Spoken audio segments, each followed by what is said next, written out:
দেখুন বন্ধুরা, আমি আবারও রান্নাঘরে চলে এলাম একটা নতুন রেসিপি নিয়ে। তো একেবারে রেসিপিটা হলো একদম সহজ। আজ আমি বানাতে চলেছি সুজির পাকান পিঠে। তার জন্য আমি এখানে নিয়েছি 1 বাটি সুজি, 1 বাটি চালের গুঁড়ো আর 1 বাটি ময়দা। এটা দিয়েই পাকান পিঠেটা বানাবো একদম সহজভাবে। আসুন তাহলে দেখি কিভাবে বানানো যায়। তো প্রথমে আমি একটা গ্যাসের উপরে কড়াই বসিয়ে দিয়েছি আর ছোট বাটির 1 বাটি চিনি দিয়ে দিচ্ছি।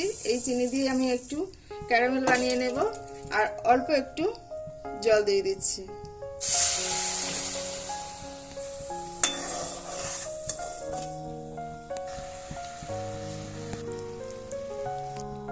তো দেখুন আমার ক্যারামেলটার কালার চলে এসেছে, আর একটু হালকা কালার হবে, তারপর আমি জল দিয়ে দেব।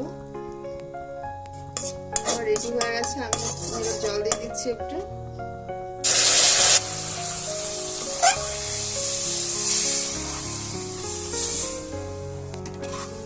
এটা আমি এবার একটু ফুটিয়ে নেব এটা গলানোর জন্য।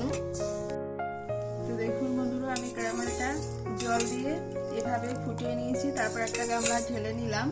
তো এখন প্রচণ্ড গরম, আমি একটু 1-2 বার নাড়াচাড়া করে একটু ঠান্ডা করে নেব। তো আপনাদের বাড়িতে কখনো যদি গুড় না থাকে তাহলে এইভাবে চিনি দিয়ে ক্যারামেল বানিয়ে যদি পিঠে বানান তাহলে কিন্তু খেতে অসাধারণ হবে, টেস্টটা খুব বেশি হয়। দিয়ে দিচ্ছি স্বাদ মতো লবণ, একটু নাড়াচাড়া করে নেব। পর্যায়ে আমি দিয়ে দেবো সুজিটা দিচ্ছি, কিন্তু কি জলটা একেবারেই ঠান্ডা হয়ে যায়নি, একটু গরম আছে, হালকা গরম। তো সুজিটা দিয়ে আমি কিছুক্ষণ একটু নেড়ে নেব। সুজিটা দিয়ে আমি একটু নেড়ে চেড়ে নিয়েছি, তারপর আমি এটা 5 মিনিটের জন্য একটু রেস্টে রাখবো। তো আমি চলে এসেছি, 5 মিনিট হয়ে গেছে। এবার আমি এই পর্যায়ে দিয়ে দেব চালের গুঁড়ো। তো সুজিটা অনেকটাই ফুলে গিয়েছে।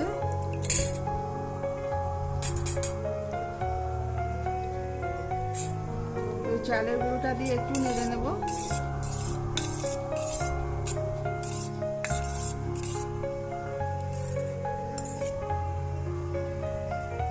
এবার আমি দিয়ে দিচ্ছি ময়দা।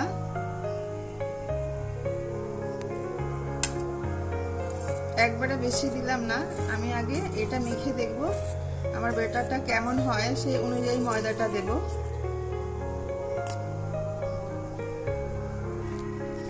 তো আমি ময়দাটা খুব ভালো করে মিশিয়ে নিয়েছি।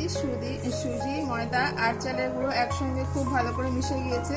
তো দেখুন ব্যাটারটা কত সুন্দর হয়েছে, মানে একেবারে পাতলাও হবে না আর খুব বেশি ঘনও হবে না, এরকম মিডিয়াম হবে। তো আমার ব্যাটারটা রেডি হয়ে গেছে। এবার আমি এটা গ্যাসে চলে যাব। তো এখানে আমি একটা গ্যাসে কড়াই বসিয়েছি আর তেল দিয়ে নিয়েছি, তেলটা গরম হয়ে গেছে। এবার যেহেতু আমি পিঠেটা বানাবো, যার জন্য প্রথম পিঠেটা দিয়ে দেখবো কেমন হয়।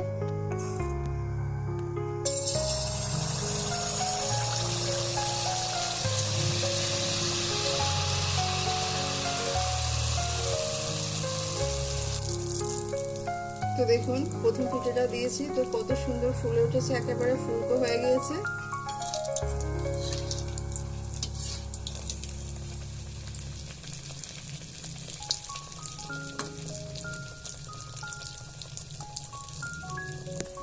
যেহেতু রুয়া পিঠেটা হয়ে গেছে, এটা আমি তুলে নেব। তো বুঝতেই পারছেন কত সুন্দর হয়েছে। প্রথম যেহেতু দিয়েছি তাও কিন্তু খারাপ হয়নি। তো আমি আবারও একটা দিয়ে দেখাচ্ছি কত সুন্দর হয়।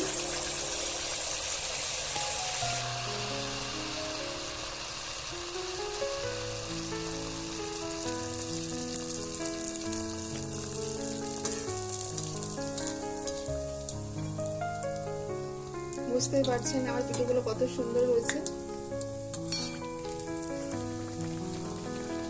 তো বাড়িতে যখন আপনাদের মনে হবে একটু পিঠে খাওয়ার ইচ্ছে হচ্ছে, তো এইভাবে কিন্তু চটজলদি বানিয়ে নিতে পারেন। ঘরে থাকা সামান্য উপকরণ দিয়ে পিঠেগুলো কিন্তু তৈরি হচ্ছে। এই পিঠেটাও হয়ে গেছে, আমি এবার এটা তুলে নেব। এভাবেই কিন্তু আমি সমস্ত পিঠেগুলো ভেজে নেব।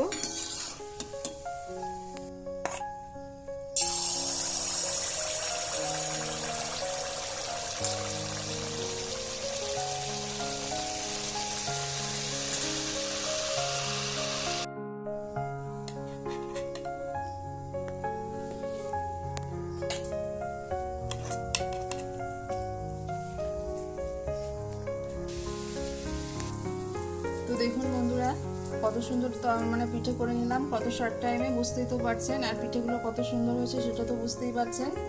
তো পিঠেগুলো কিন্তু খুব সুন্দর সফট হয়েছে। আমি একটা কেটে দেখাচ্ছি।